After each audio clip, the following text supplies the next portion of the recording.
एक पंडित जी भोजन करने बैठे तो सामने थाली पंडितानी ने दाल चावल साग रोटी रखी होगी, अचार वगैरह।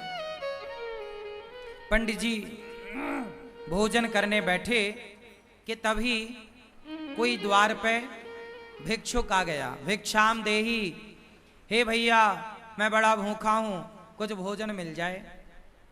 पंडित जी भोजन करने ही बैठे हैं, सामने थाली है और द्वार पे कोई भूखा आ गया। पंडित जी ने साथ सम्मान बुलाया, आओ आओ आओ भैया आओ। आसन लगाई और भोजन अपनी वाली थाली पंडित जी ने उन्हें दे दिया।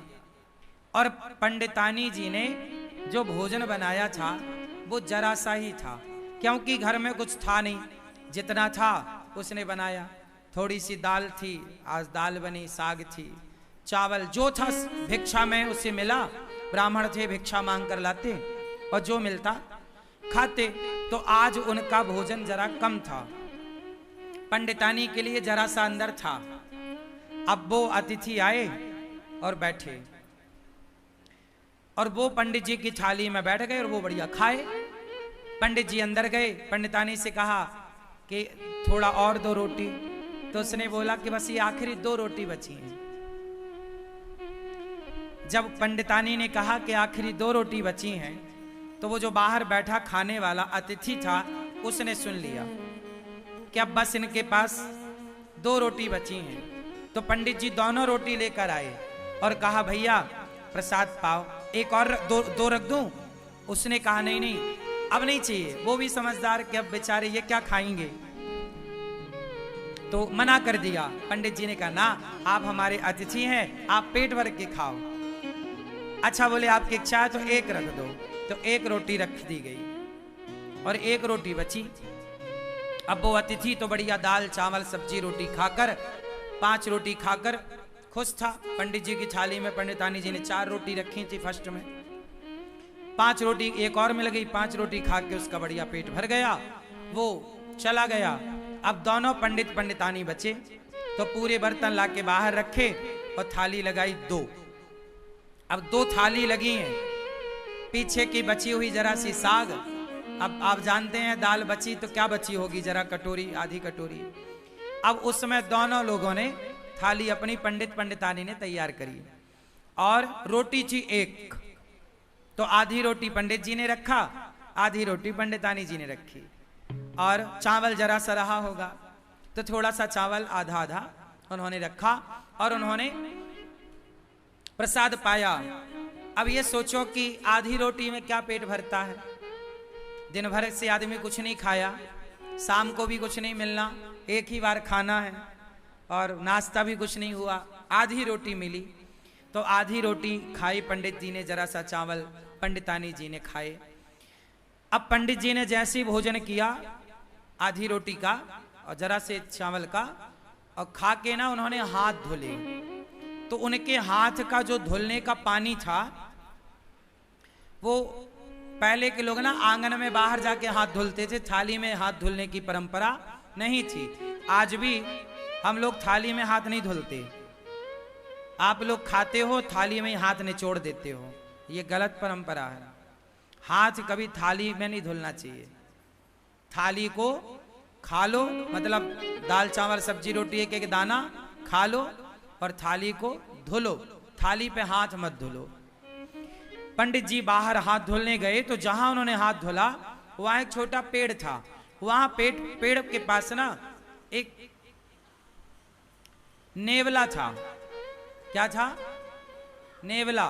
सांप और नेवले की लड़ाई होती है ना, तो नेवला जीतता है, वो नेवला था। तो नेवला के पूंछ की तरफ पंडित जी के हाथ का धुलने का पानी गिरा और वो नेवले की पूंछ गीली हो गई। आधा पीछे का हिस्सा, पूंछ का हिस्सा गीला हुआ और जैसे ही पूंछ पे पानी गिरा उसके पूंछ का रंग सोने जैसा हो गया, सुनहरा। नेवले ने पूंछ देखी, पंडित जी से बात करी, पंडित जी आपने पानी डाला तो मेरा देखो ये रंग सुनहरा हो गया, सोने जैसा, मेरी पूंछ सोने जैसी हो गई। आप एक काम करो, मेरे पूरे शरीर में पानी डाल दो, मैं सुंदर हो जाऊंगा। पंडित जी बोले मैंने तो अपना हाथ धुल लिया।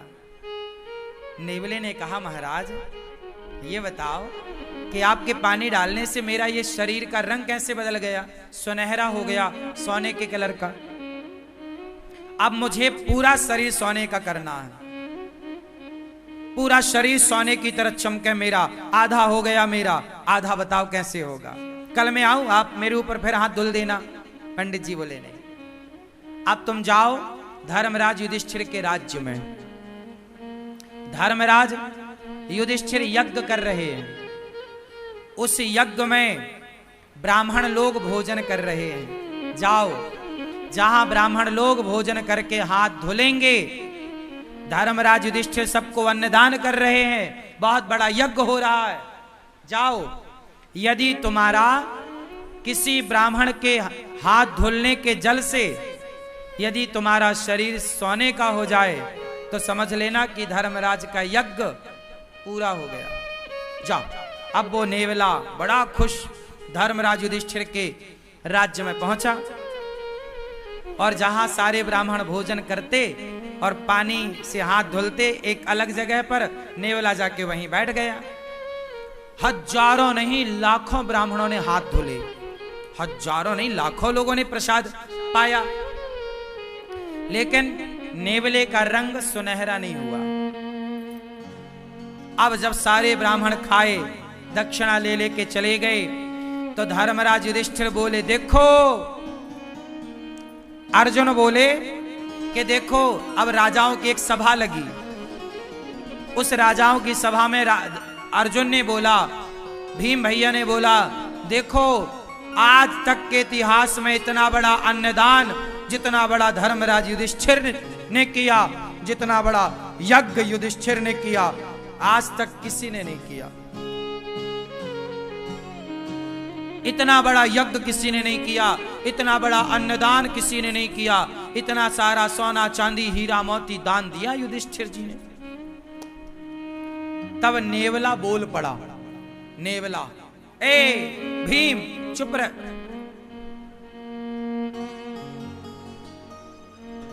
नेवला बोला, भीम भैया चुप रहो, कोई यज्ञ व्यज्ञ नहीं हुआ यहां। यज्ञ तो एक ब्राह्मण के घर में हुआ था। कौन हो तुम? नेवले को बुलाया। भीम भैया ने पूछा तुम कौन हो? नेवले ने कहा भैया मैं तो नेवला हूं। तो तुम्हारा ये शरीर सुनहरे का कैसे है, सोने का रंग सुनहरा कैसा? नेवला ऐसा तो नहीं होता, तुम्हारे ये बाल सोने जैसे चमक रहे हैं कैसे? उसने कहा महाराज यहां पास में एक गांव है, उस गांव में एक पंडित पंडितानी रहते हैं। पंडित जी ने हाथ धोया तो उनके हाथ धोने का जो पानी गिरा वो मेरे शरीर पे गिरा, तो मेरा शरीर सोने का हो गया आधा। और उन्होंने कहा कि युधिष्ठिर के यज्ञ में जाओ, यदि तुम्हारा पूरा शरीर सोने का हो जाए तो समझ लेना कि उनका यज्ञ पूरा हो गया। पर सुनो, तुम्हारा कोई यज्ञ पूरा नहीं हुआ, मैंने तो कब से बैठा गीला होता रहा, मेरा शरीर सोने का नहीं हुआ। और तुम कह रहे हो कि धर्मराज ने इतना बड़ा यज्ञ किया, इतना दान किया। वो पंडित जी ने जो हाथ धोले तो मेरा शरीर बदल गया, और तुम्हारे यहां तो इतने ब्राह्मण खाए, कुछ नहीं हुआ। भगवान श्री कृष्ण भी उस सभा में बैठे थे। भगवान कृष्ण मुस्कुरा रहे हैं मंद मंद। अर्जुन गए, हे श्याम सुंदर, ये आप ही जानो ये नेवला कौन, ये क्या कह रहा है, आप बताओ कि यज्ञ पूरा हुआ कि नहीं। अब सब में ये कौतूहल हो गया ना कि भाई धर्मराज ने इतना पैसा खर्च किया पर इनका तो यज्ञ पूरा हुआ ही नहीं। नेवला कह रहा है कि जब तक पूरा शरीर सोने का नहीं होगा यज्ञ पूरा नहीं माना जाएगा। अब श्री कृष्ण से जब कहा गया तब भगवान श्री कृष्ण ने कहा कि सुनो, अभी आपका यज्ञ पूरा नहीं हुआ, इसलिए इसका शरीर सोने का नहीं हुआ। हो जाएगा पूरा तो इसका शरीर निश्चित सोने का होगा। अर्जुन ने कहा कि हे प्रभु, मेरे भाई ने युधिष्ठिर जी ने जितना बड़ा यज्ञ किया, आज तक इतना बड़ा यज्ञ किसी ने नहीं किया। जब किसी ने नहीं किया तो इसका आधा शरीर सोने का कैसे हुआ? भाई इतना बड़ा यज्ञ तो किसी ने नहीं किया, और ये इसका शरीर पूरा सोने का यज्ञ में होगा, तो आधा शरीर जो इसका सोने का हुआ वो कैसे हुआ, मैं ये जानना चाहता हूं। तब भगवान कृष्ण बोले, नेवला तू ही बता। तब नेवले ने बताया कि महाराज मैं वहां गया, पंडित जी भोजन करने बैठे थे, कोई अतिथि आया तो अपनी थाली खिसकाई और आधी रोटी खाई और संतोषजनक भाव से उन्होंने अतिथि को भोजन कराया, और जितना मिला ईश्वर का धन्यवाद देकर बिना शिकायत के और प्रसन्न चित्त से दोनों पति पत्नी आनंद से थे। उन ब्राह्मण का, संतोषी ब्राह्मण, भक्त ब्राह्मण, वो भक्त था, संतोषी था, उस संतोषी और उस भक्त का हाथ का जब धौमन मेरे शरीर पर पड़ा तो मेरा शरीर आधा सोने का हो गया। अर्जुन बोले, प्रभु ये क्या है? भगवान बोले, अर्जुन तुम्हारे भाई ने करोड़ों रुपए खर्च करके जो यज्ञ किया, करोड़ों रुपए खर्च करके उस यज्ञ से तुम्हारे भाई को जितना पुण्य नहीं मिला, उससे ज्यादा पुण्य उस ब्राह्मण को एक भूखे को भोजन कराने से मिल गया। क्यों? क्योंकि तुम्हारे पास तो करोड़ों हैं, तो तुम करोड़ों खर्च कर रहे हो, पर ब्राह्मण के पास तो एक थाली भोजन ही था,